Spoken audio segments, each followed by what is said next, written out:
25 state universities, 4 deemed universities, 5 private universities, 250 plus of engineering colleges, and 300 plus of diploma colleges within the state of Andhra Pradesh. And I should also say that we have a corporation, AP State Skill Development Corporation, which actually works with these institutions to enhance the skill of the students coming out of the colleges. So we have the list of universities that are being displayed here, and we are welcoming the international institutions as well. So we are open to get institutions from abroad as well. And we have a robust infrastructure and connectivity. And as I earlier said, we have 6 airports within the state and 6 ports within the state. And we have few new ports being planned.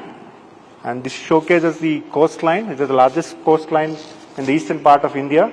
It's a the ports are well maintained and well accustomed to the market needs.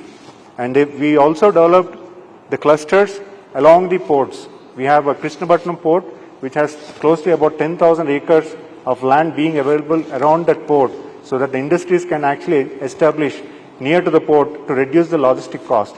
Similarly, we have Machilipatnam port, Ramayanapatnam port, and then the Moolapeta port. All these ports having a huge land bank, so that the industries can actually get established to reduce the logistic costs in terms of exports and imports. And we also have a ready built infrastructure, a plug and play facility in the APIC industrial parks.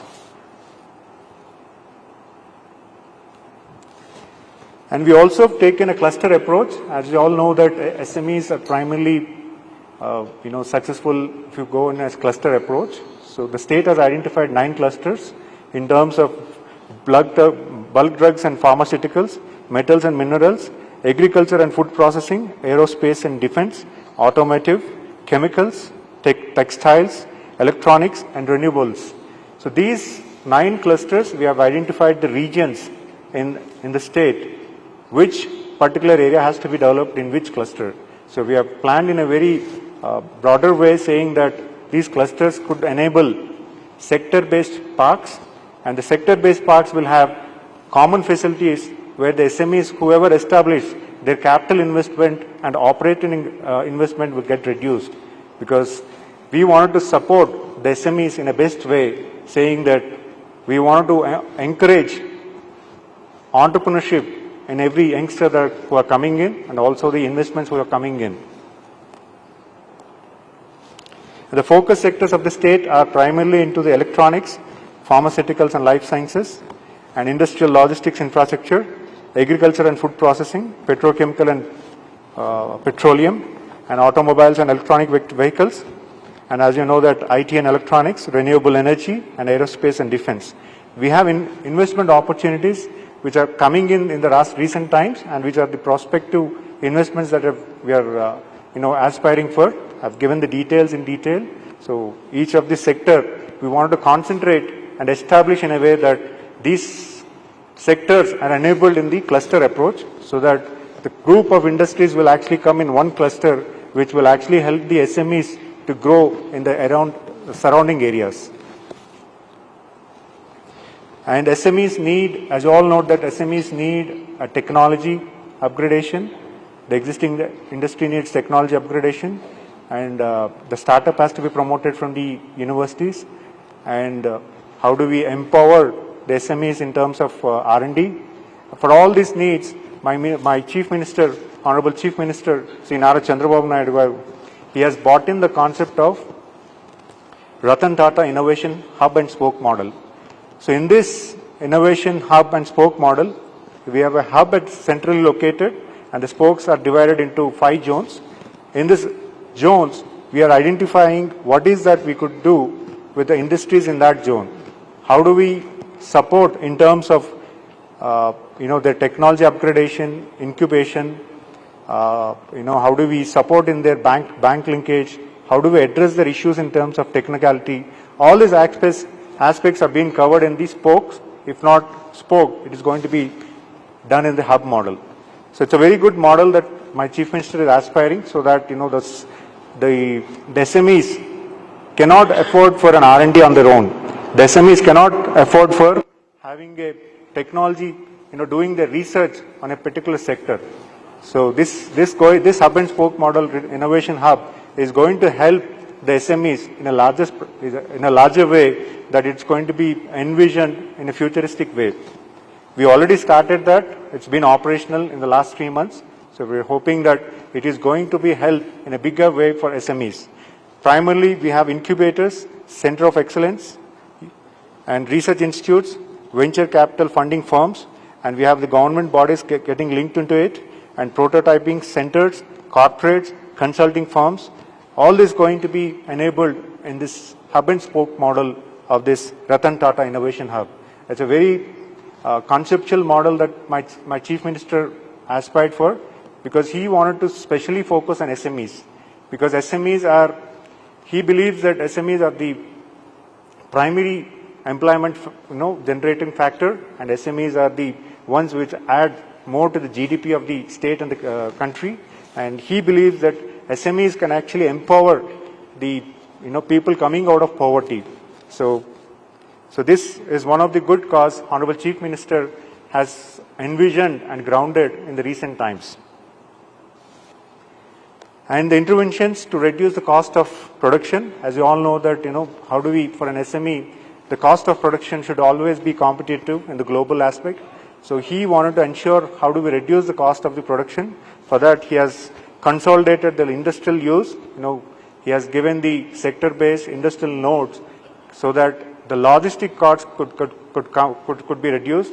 The common facilities can be developed, and in many ways, he has taken the sector cluster approach to benefit the SMEs to reduce the cost of production.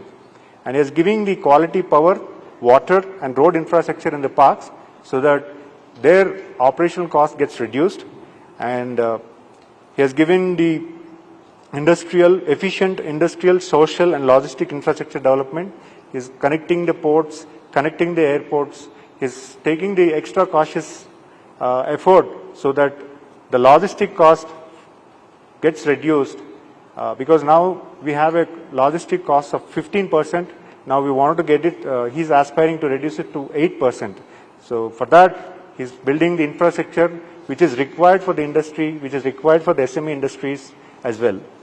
And he's also rationalizing the tariff and duties to bring stability in the rates in terms of reducing the cost of operation, and in terms of the government charges on various aspects. He's trying to reduce everything so that the industry get reduced in the cost of production.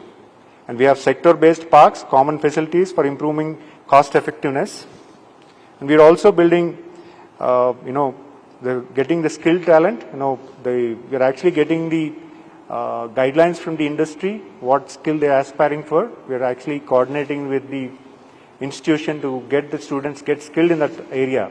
So that will actually help the industry to get their futuristic employees skilled before they come into the industry.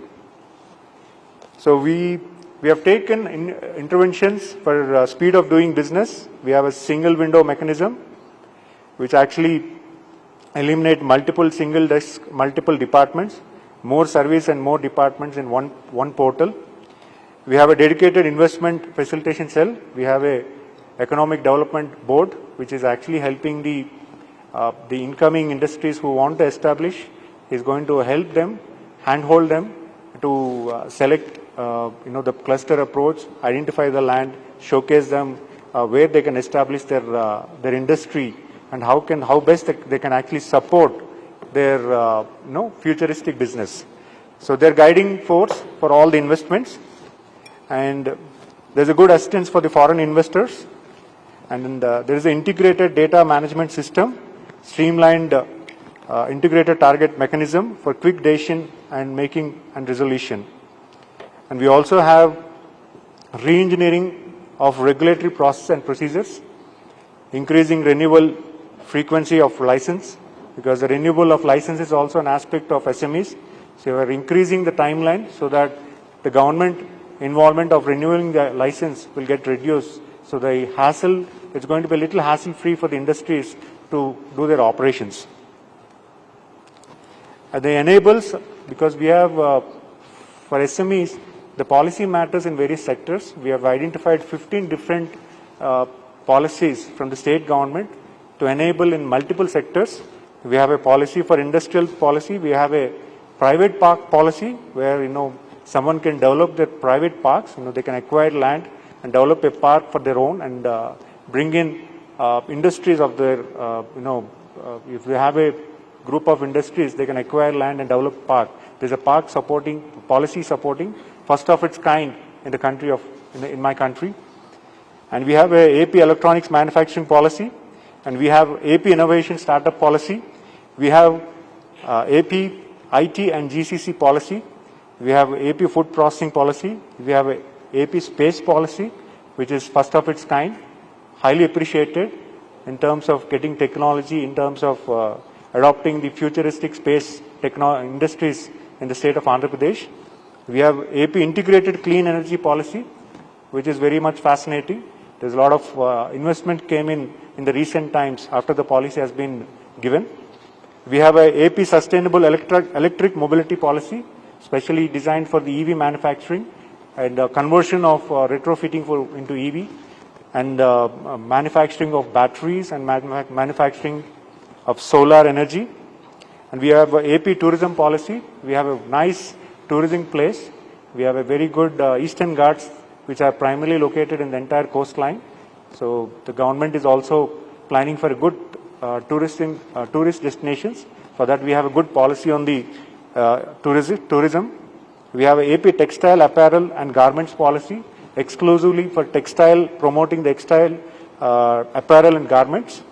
We have a AP aerospace and defense policy, particularly on the aerospace and the defense equipment manufacturing.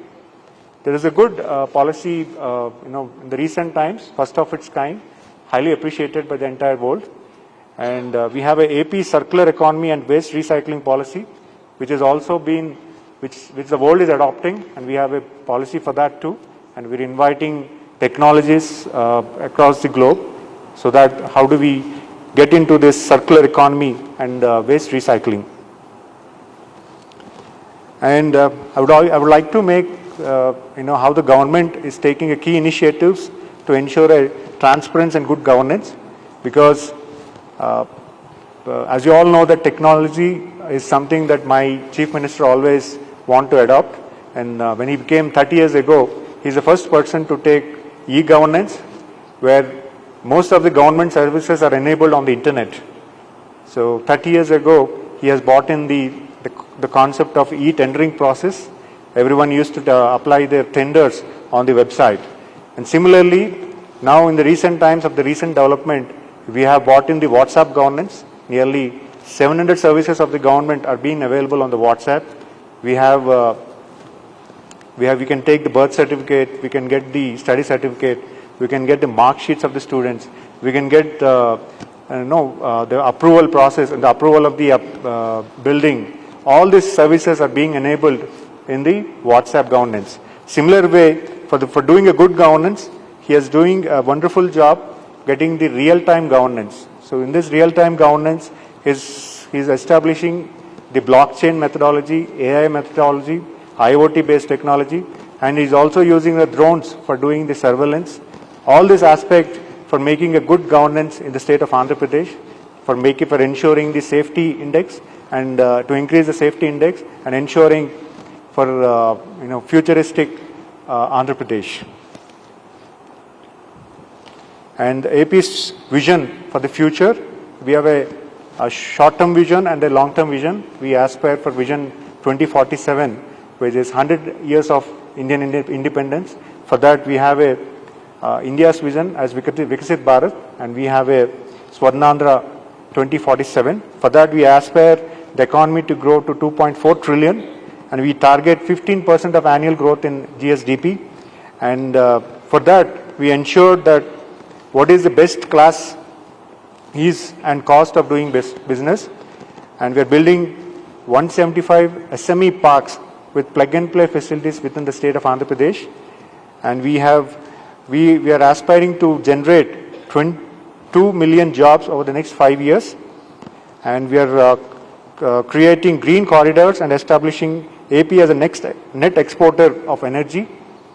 And we are focusing on trust sectors to drive investment and employment.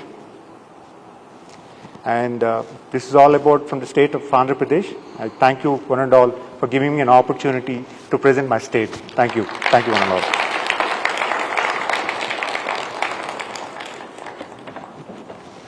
Thank you. Thank you so much, Honorable Minister, for again sharing your words of inspiration with us today on the stage. Now, the guests. It's my pleasure to welcome an outstanding voice who represents excellence in very different disciplines. Mr. Khalid Fatal is chairman of the MLI Group and the best-selling author. His book, Survivability, has made the international best-selling list twice. The foreword of this book was written by none other than Dr. Arthur Lawfer, and before I introduce Mr. Fatal, I would love to read a small passage from this foreword. His argument that national leaders and top business decision makers who seek competitive advantage today and into the 21st century need to make the strategic mindset shift from security to survivability is worthy of a serious consideration.